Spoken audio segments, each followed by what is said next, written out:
tell me, where did your love for Type 3s come from? I remember my brother was looking for cars, and he went on the Samba and he was looking for, I think he was interested in a bus at the time.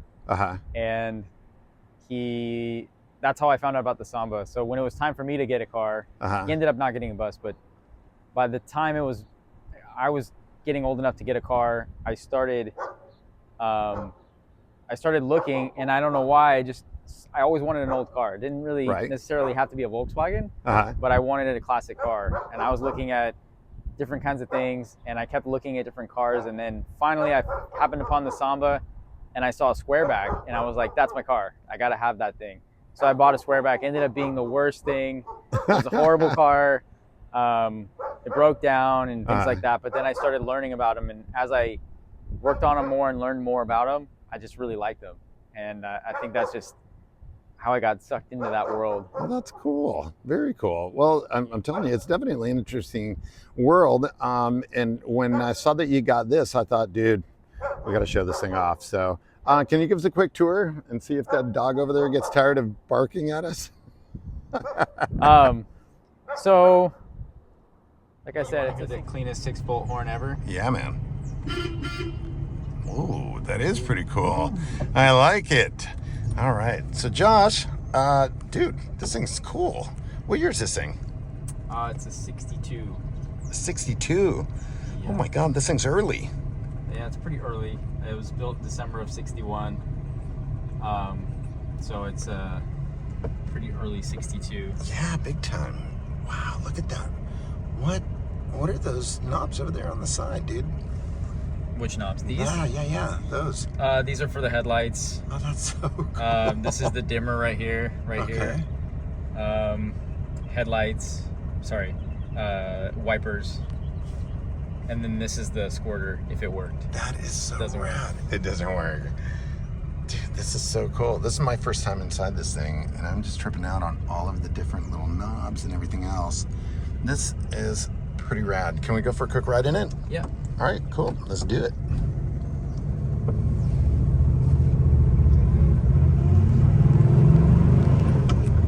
Speedo doesn't work.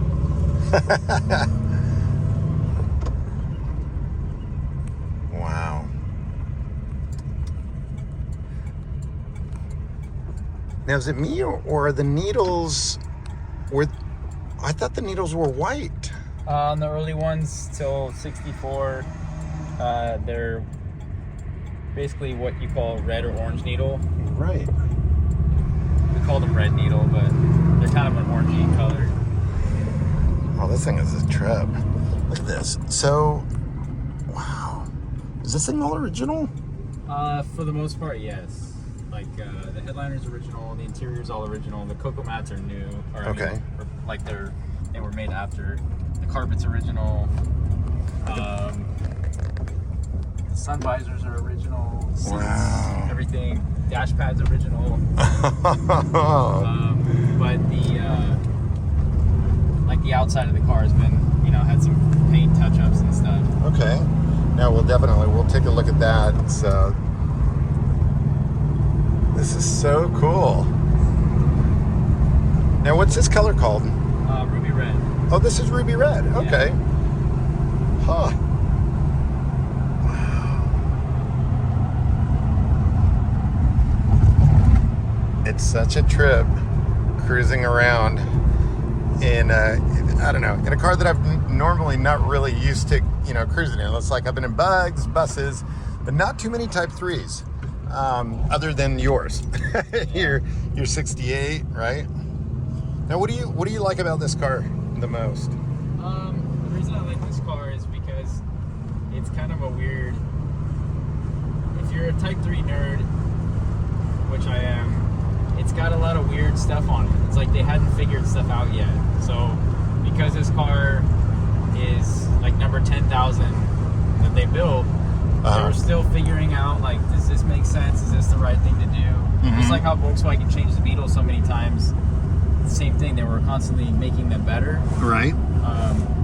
So this is like the equivalent of a split window Beetle into in the Type 3 world. Wow, really? So it has weird stuff. It has stuff that stopped after a certain VIN number. Okay.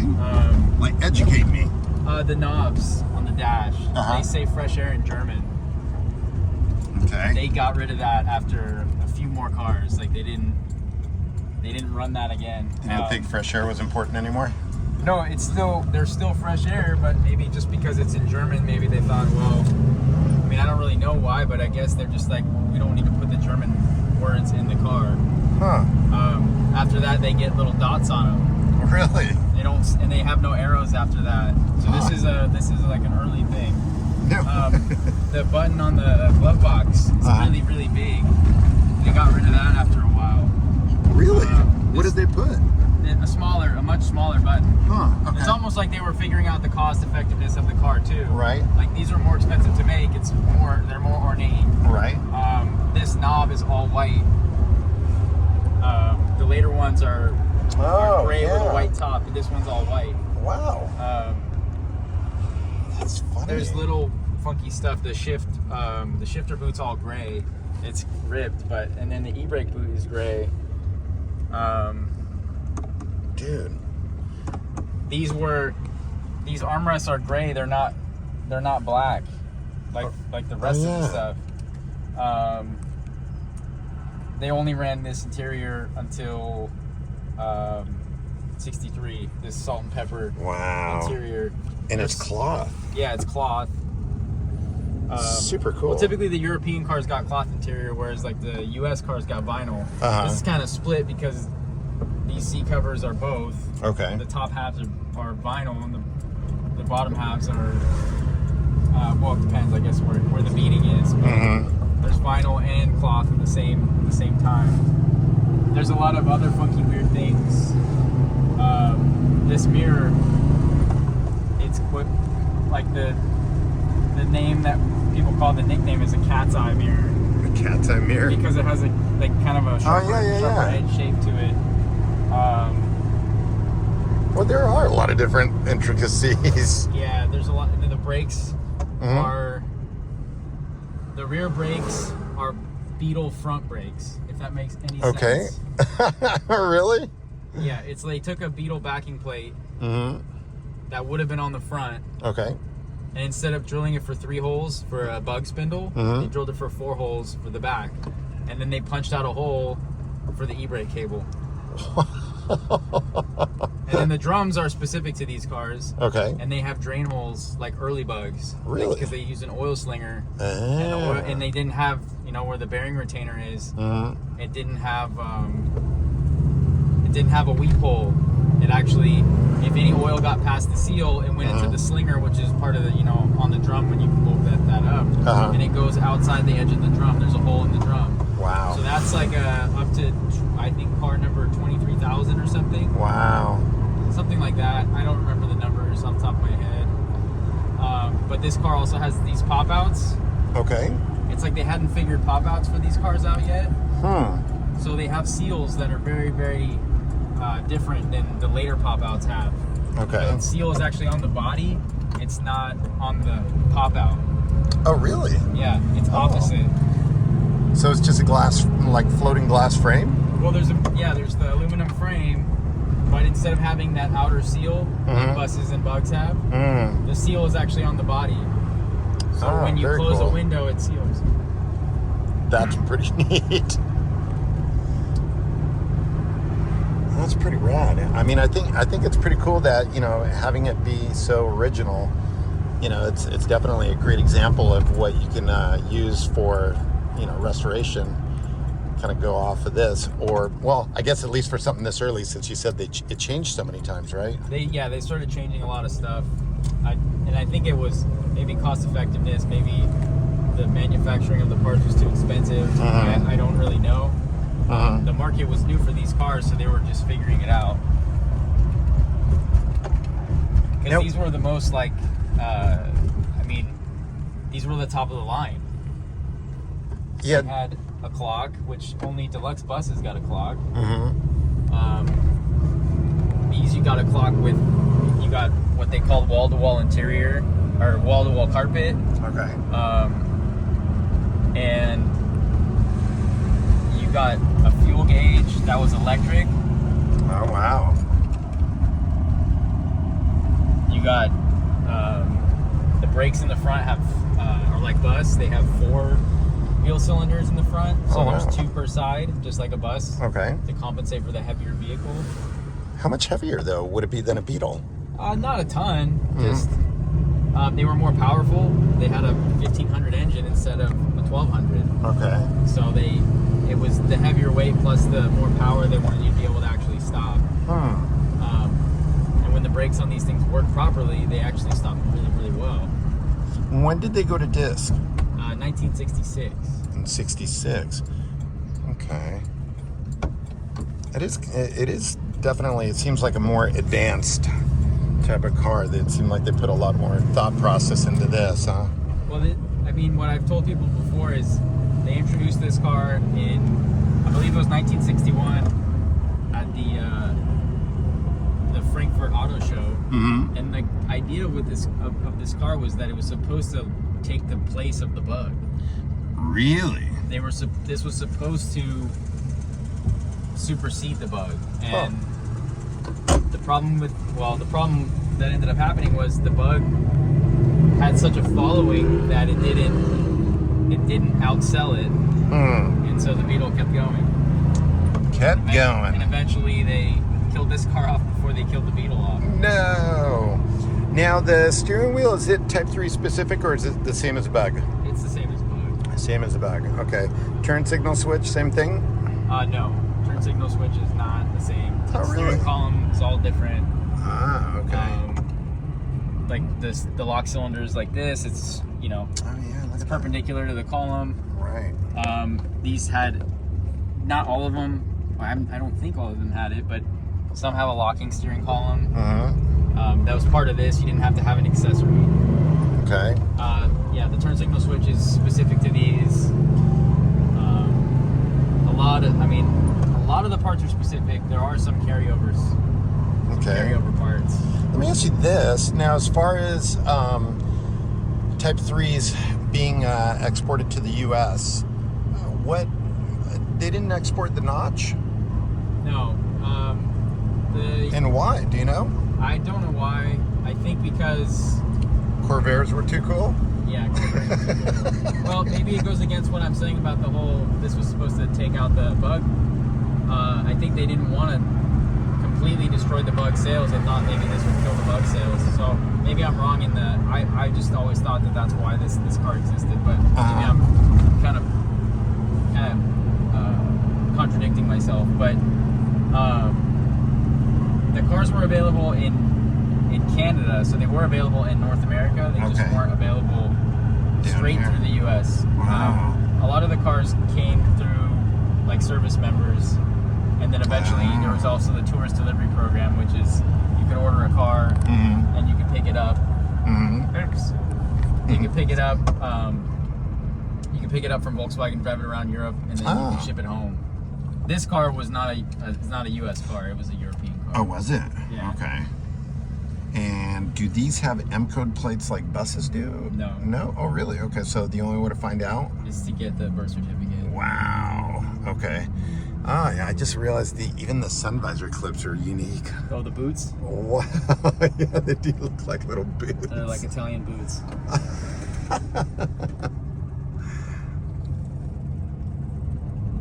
They're like the shoes you wear if you drive a Panamera. Your racing shoes? Yeah. Yeah. Just in case you get in a race? Just in case. Yeah. I don't know if people are racing Panameras, but maybe. I think it's more like you got your Boxster. Right. You might go racing in your Boxster. You're going to race a Dodge Charger that thinks they're going to take you out. Right. That's funny. Well, let's see if we can find a spot where we could pull over and walk around this thing and you can educate me a little bit more. So speaking of educating me, I think it would be fun if you give us a quick tour of this one and tell us about some of the details that, obviously this has in comparison to other ones. So take it away, Josh. What do we have here? So like we said earlier, it's a 62 notchback. It's built in December of 61. It's pretty low production number car.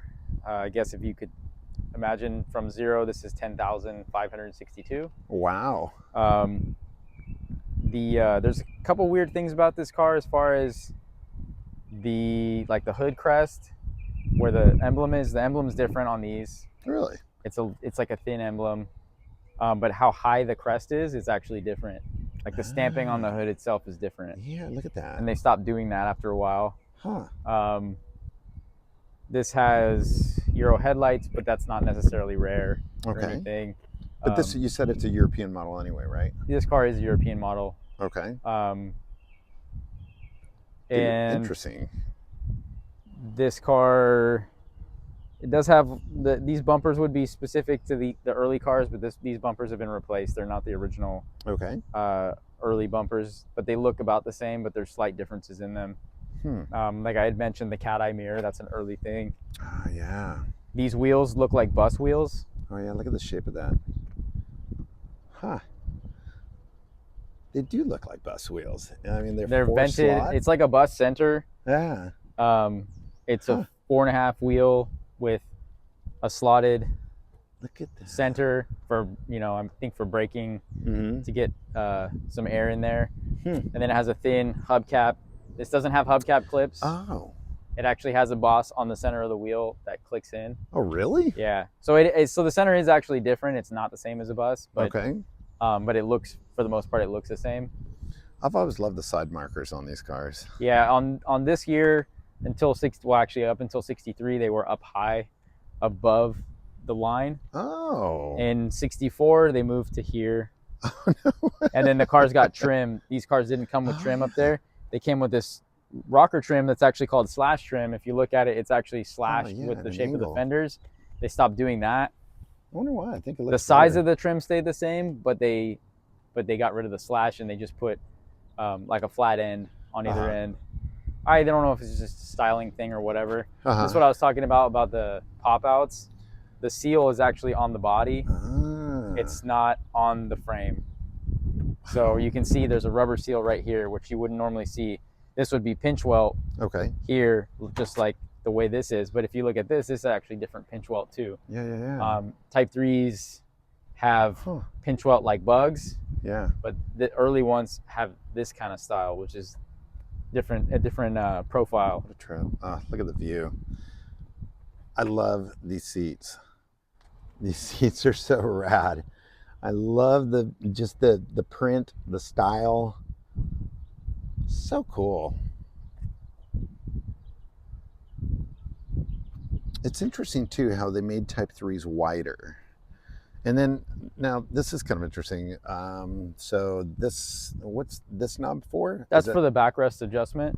There's a cam inside the seat. Oh, really? You can't see it, but basically when you turn this, it changes the backrest. Okay. Oh, see? Yeah. Okay. Oh, that's pretty cool. Oh yeah, look at that. So that changes the backrest height, and then you had obviously slide it back and forth. This is to slide it forward and backward. That's cool. This seat's actually missing.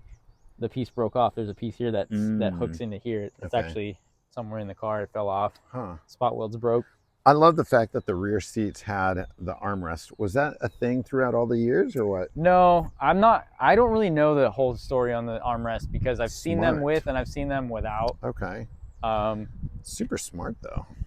The armrest thing is kind of cool. Some people really desired the armrest one, but I'm not sure about if it's certain years or if it's this or it's that. I don't think it's a year thing, but I'm really not sure.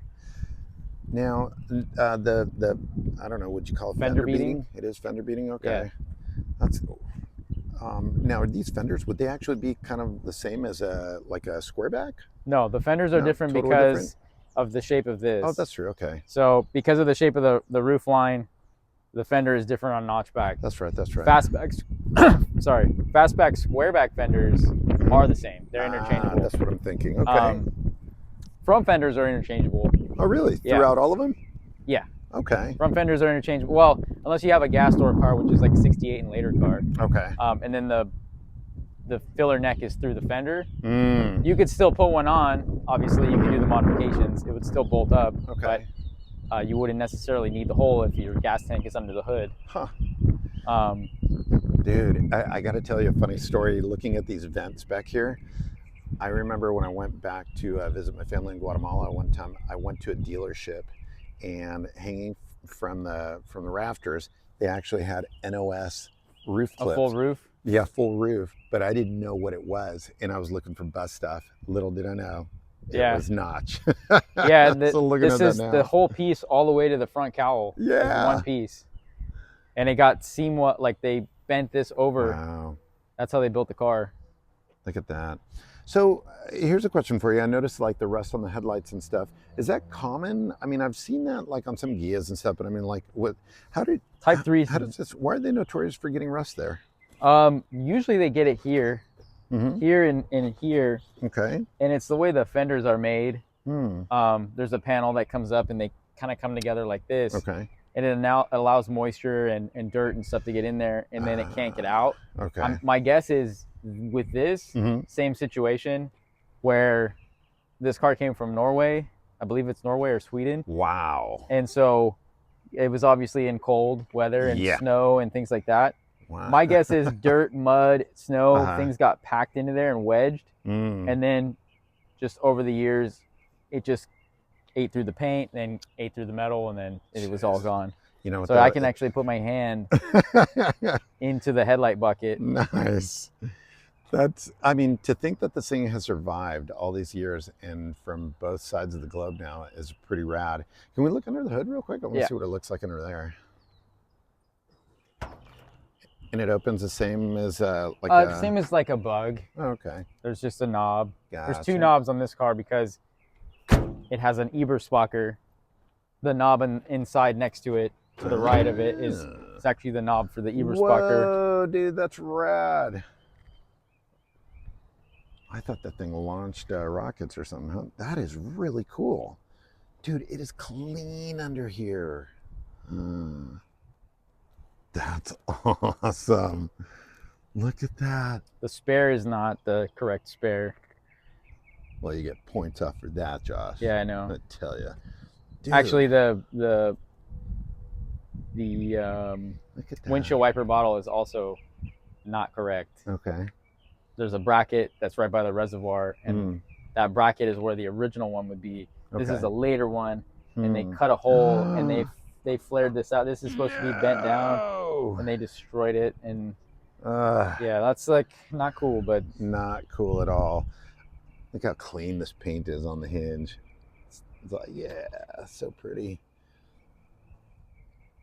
I love the originality of it, though. I mean, it's really cool. Really, really cool. Crusty original. Yeah, but that's cool. I think it's pretty neat. How about the engine? Let's check that out. Dude, I love the fact that that thing had a heater. I didn't know this thing had a heater. Yeah, well, it had 2. It has the factory heater, and then it has the accessory heater. Okay. And my guess is because Norway. Hey, now, yeah, that's true, huh? And the moldings on the trim on the rubber, is that also Type 3 only? It looks thicker. Which one? The moldings. Yeah. So the window molding is specific to 63, like up to 63 on these cars. You can use the later stuff on it; it's fine. But yeah, technically, that stuff it's hard to get. Dude, look how much room there is in here. That is pretty wild. Yeah, but you only could really put like a thing of golf clubs or like or a thin suitcase. Box of corn. I wonder if there was a box of corn. I don't know why that came to mind. I didn't know corn came in boxes. Like a box from like the store. I don't know. A crate of corn. A crate of corn. That's what you eat in Germany. You eat corn. I don't know. Nice, dude. What is this thing? That's how I'll show you. That's how this stays up. If you wanted to work on it, that's no way. Is a spring. That's cool. So you go like, yeah, and it stays up. Oh, that's rad. So that way you didn't have to hold it up. I mean, you could just take it out too. Yeah. But wow, look at that. Is this all original? As far as I know, yeah. What carb is that? It's what's called a 32 PHN. It's a side draft carburetor. Okay. So this is a single carburetor. Wow. And on the later models, they put dual carburetors. Okay. And then fuel infection and then eventually fuel injection and so these cars were always getting kind of the best of the best. Yeah. Here's a question. Why is it that on Type 3s they have that little plastic thing over the fuel pump? What's that for? To my understanding, it was because of the heat. It was to supposedly prevent vapor lock. Wow, okay. It's like kind of like a heat shield. Okay. But I could be wrong. That's pretty rad, dude. Actually, I don't know why. I'm most impressed by the clip, how this thing stays up. So this is basically a 40 horse motor. Yeah, I'm looking at the fat distributor. Yeah, it's got basically a 40 horse distributor. The oil cooler is mounted sideways. Oh yeah. And it's basically a bug oil cooler with a special adapter with the switch on it. Wow, look at that. That's where the pressure sender was. The later ones actually have it on the top, and they started actually making that's rad. An oil cooler for these that are different. And look at the intake manifold and the heat risers. But it goes straight in like a 40 horse instead of at an angle, which is like a 1300 style. So this motor is just a built-up 40 horse to make it a 1500.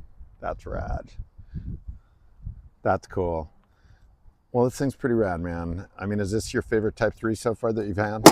No, surprisingly. Really? You're kidding me.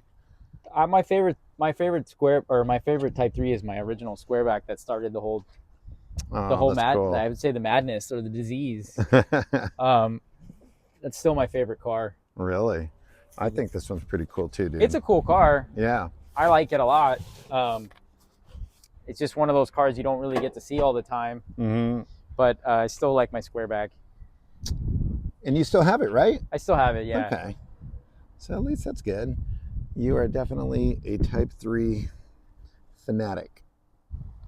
Yeah. Super cool, dude. Well, I dig it, man. And I enjoyed the ride. And I love learning about all these little details. No, it's got unique rust. It's funny though. I mean, even like some of the high roofs that have come over, they always have rust in some unique spots that we don't have here.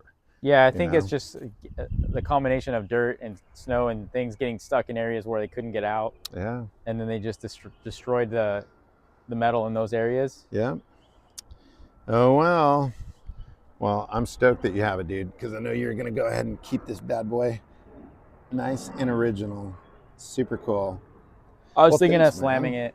No, you're not. I'm going to slam it on Fuchs. Nice, dude.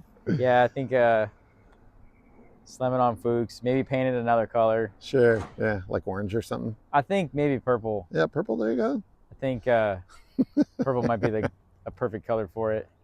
Nice. I'll probably sell off all the early stuff that's rare about it. I don't really care about any of that stuff. For those people that are watching, Josh loves to joke. In fact, someday he'll be a comedian on stage. Yeah, right. Just talking about Type 3s. Nobody will get it. All right. All right, dude. Well, I let you go.